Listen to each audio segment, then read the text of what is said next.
যে সরকারের যে গরু এবং মহিষ জবে করার ক্ষেত্রে যে নির্দেশিকা বা বিধিনিষেধ আছে, কুরবানির সময়ে সেই বিধিনিষেধটাকে ছাড় দেওয়া হোক।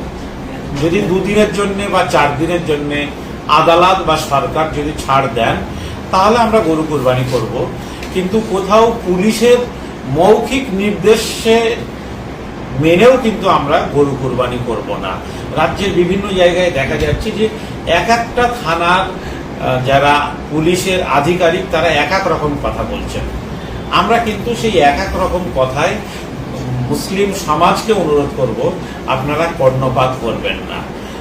যেটা লিখিতভাবে পুলিশ দেবেন সেটাকে মান্যতা দেবেন, এবং সেটাকে মান্যতা দিয়ে যদি দেখতে হয় তাহলে গরুর পরিবর্তে অবশ্যই আমাদের কুরবানিটা ছাগল বা খাসি দিয়ে হতে পারে, আমাদের কুরবানিটা ভেড়া দিয়ে হতে পারে, দুম্বা দিয়ে হতে পারে, কিন্তু আপনারা গরু কুরবানি করবেন না।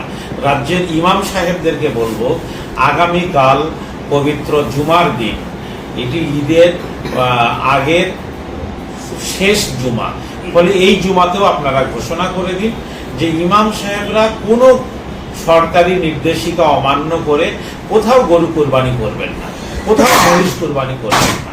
কেননা পৃথিবীর সব জায়গাতেই মুসলমানরা কিন্তু আইন মেনে চলে।